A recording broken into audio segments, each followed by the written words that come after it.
Enzo Recto, kalaban ang katiwalian at kasinungalingan, kakampi sa katotohanan at kabutihan.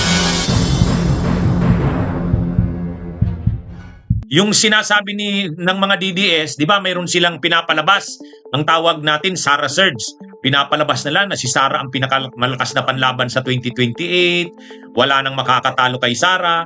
Kaya nga pagdeklara ni Sara nung isang araw, tuwang-tuwa ang mga DDS, akala mo, ang lakas-lakas talaga nila. Eh itong pagkikita ni PBBM at saka ni si Leni Robredo, matinding statement ito. Ito ang malakas pag nagsanib ang pwersang ito. Ayan mga kabunyog. Kaya lang, ang sabi kasi ni Leni Robredo, hindi sila nag-usap ng politika. Ang sabi ni Leni Robredo, mga kabunyog, mga kabayan, walang politikang pag-uusapan, zero. Sabi din ni PBBM, zero. Yan.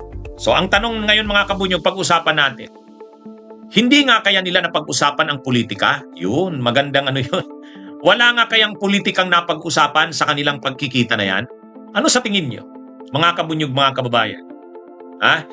Wala nga kayang politika sa napag-usapan? Ako sa tingin ko, kahit naman sabihin nilang walang politika ang kanilang pagkikita, sabi ni PBBM, pumunta siya doon para bisitahin yung flood control projects, yung tungkol sa proyektong Oplan kontra baha. Yun din ang sabi ni Mayor Leni Robredo ng Naga City. Pumunta sa Naga City ang presidente para nga bisitahin, inspeksyonin yung project ng gobyerno, yung tungkol sa flood control. Nilinisan yung mga creeks, yung mga ilog sa Naga City na barado na. Nagpadala ng mga equipments ang national government. Wala kasing ganong equipment dito sa Bicol. Yung mga amphibious na equipments na kayang magtrabaho sa mga ilog para alisin yung mga bara. So nagpadala ang national government. Yan yung Oplan kontra baha.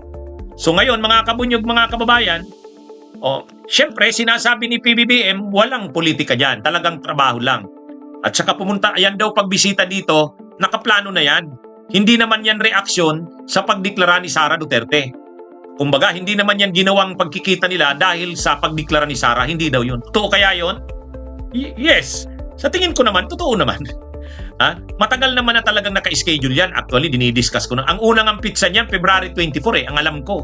February 24, nasabi ko na yan na naghahanda na ang Naga City sa pagdating ni PBBM. Kaya, kung sasabihin na walang politika yan, si BP Leni, ganun din naman ang sinasabi.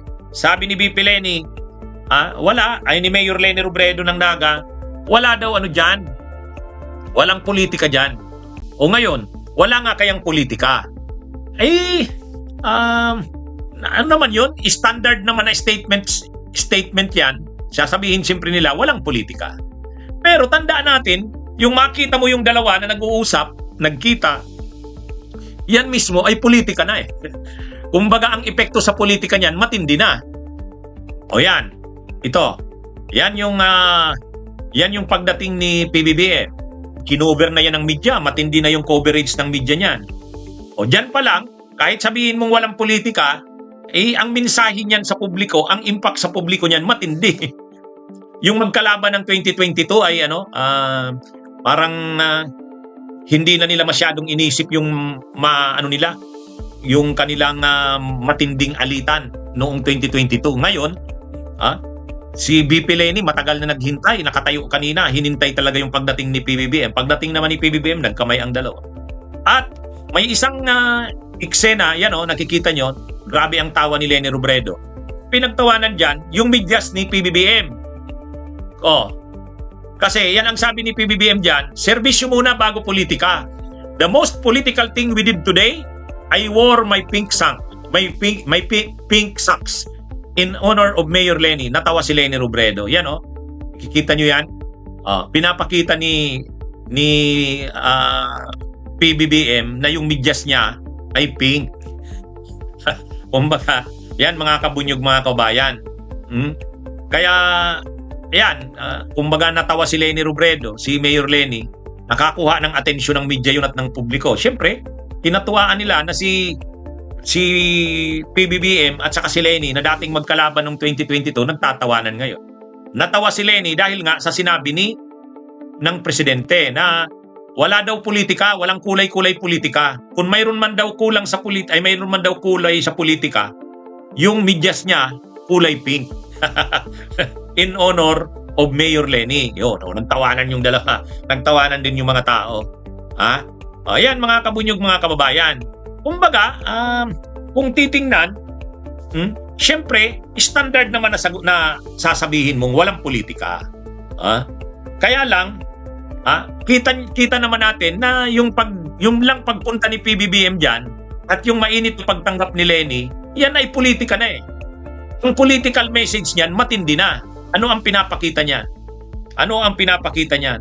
Na kumbaga, kayang isang tabi ni PBBM, kayang isang tabi ni Leni yung kanilang mainit na labanan noong 2022 para sa bayan.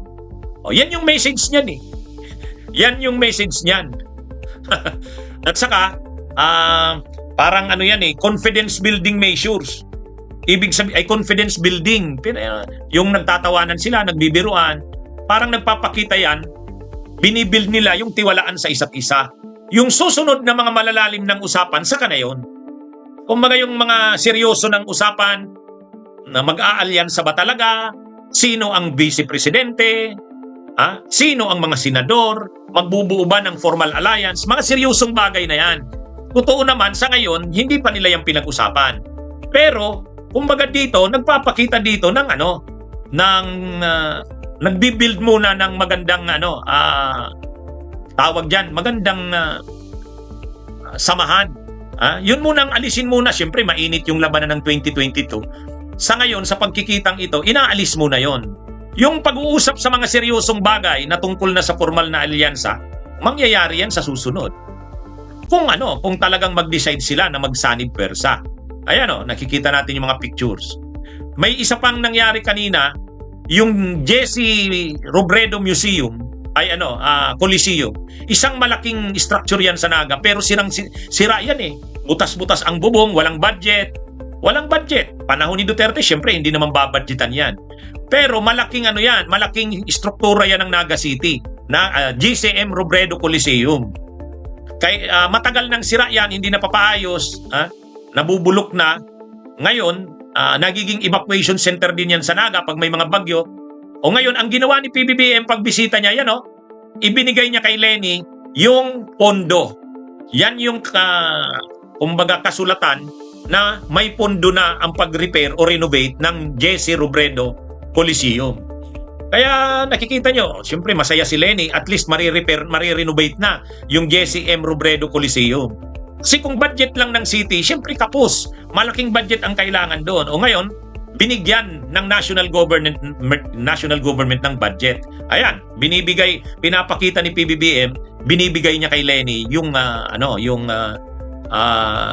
dokumento.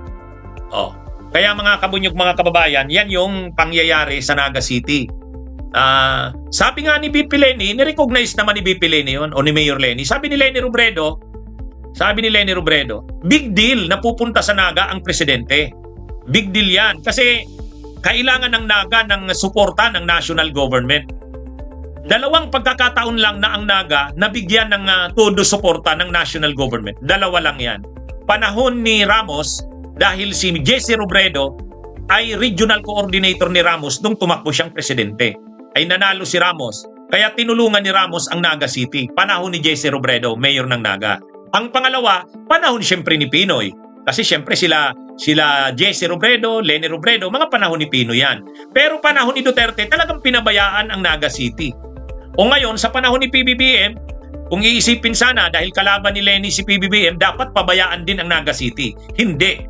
Ito nga, isa ang Naga City sa napili na pilot area nung Oplan kontra Baha. At sa pagdating pa dito ni PBBM, may bonus pa. Yang binibigay na yan na kasulatan, yan yung kasulatan ng pondo para sa renovation ng Jesse M. Robredo Coliseum.